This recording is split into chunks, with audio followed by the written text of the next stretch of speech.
Hello, Hail Stalkers. This is Derek Klein coming to you from the Hail Palace today, and we're bringing you the 2016 hail forecast. We've had a lot of people ask, what do we think is going to happen this year? And we've spent really about the last 2 months preparing this forecast for you, and we finally have it ready. We've got it fine-tuned, and we're ready to roll something out to you. And we think it's going to be just as accurate, if not more accurate, than what we did last year. And that's going to be pretty tough to beat. So let's go ahead and take a look at the forecast, or what goes into making a forecast. How about that first? So let's start out. You've heard about it. Everybody's been talking about it, the El Nino. We're going to call it the Super Nino. And basically, we intensified an El Nino all through the year last year. So last year was an El Nino. The spring was an El Nino. Does that mean it's going to be just like last year? No, it doesn't. But so we were in El Nino as we went through last year. And as we came out into the winter, we actually increased in intensity with that El Nino, peaking in December and tying the record for the strongest El Nino.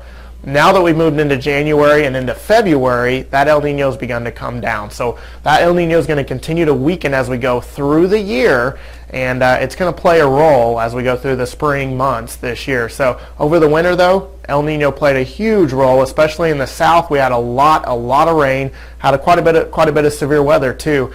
Dallas, you had an F4 tornado. You had some quarter-size hail back in December. We had a couple of other F4 tornadoes in Mississippi. We actually had more F4 tornadoes, EF4 tornadoes, through the year, through December, than we had through the rest of the year. So one EF4 tornado back in April up in northern Illinois, but after that, they all happened in December. So kind of unique, but something that goes along with it with an El Nino season. We have a stronger southern jet stream, and that intensifies things across the south, so we end up with quite a bit more activity. So again, though, El Nino is going to weaken, and we expect that to collapse. Okay, so that's going to continue to go away as we go into the fall, into the winter of 2016. We'll actually be switching from El Nino to La Nina, so that'll be the switch around on that. So again, comparing some other transition years, though, let's take a look at it. 1998 came off of a record-breaking El Nino, so just like this year, extremely active storm season, especially in the northern plains and the southeast. So I bet there's a few people in Atlanta rejoicing to that, right? 1998. 1983, pretty close to average, so nothing out of the ordinary, nothing crazy. Most of the hail was focused in the plains, so that would be a year that probably would average out to be below average for that year. 1973 came off of a strong El Nino, most active hail season since 1967. The southeast, though, had an extremely active season with that. So we do have somewhat of a trend here beginning to develop where we see the southeast has more activity, and that goes into relation with that stronger southern jet stream, tropical jet stream that's coming into the southeast and really creates some more activity across that area. So other analog years, though, 1958, 1966, and 2010 also had similar results to 1998, 83, and 73. So during those transition years, though, the southeast consistently had busier than normal severe weather seasons. So something to pay attention to. The southeast, okay, we've been below average in the southeast for really the last 3 years. Last 3 hail seasons have been well below average.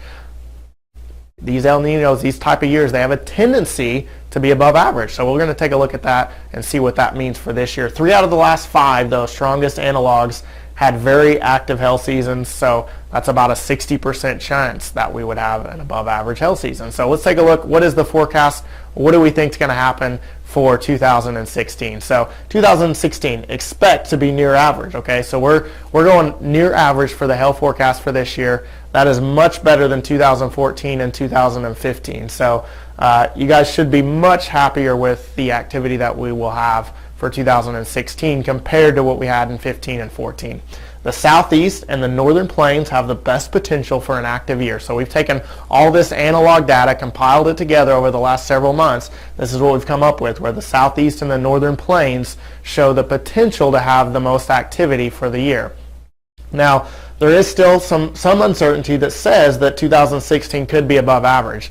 That would be the first time since 2012 that that's happened. So we're on a pretty big dry spell as it comes to hail across the United States.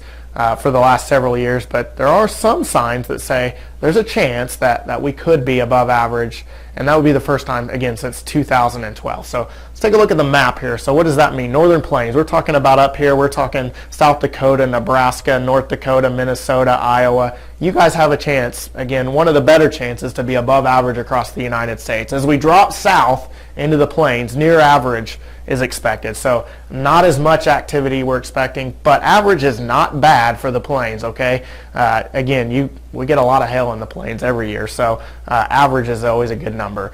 As we go back over here to the southeast, though, again, the best potential for an above average year. So again, Atlanta, Charlotte, Birmingham, Nashville, you guys have the best chance to have an above average hail season as we go through the year. So something to be excited about, we think? Yes. Highest uncertainty is going to be across the Northeast. That's probably where we're going to have a below average hail season. Also wouldn't be shocked if things over here in the West are a little bit below average as well.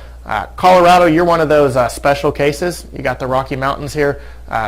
I would expect, just like you do every year, it's going to hail in Denver, it's going to hail in Cheyenne, it's probably going to hail in Rapid City.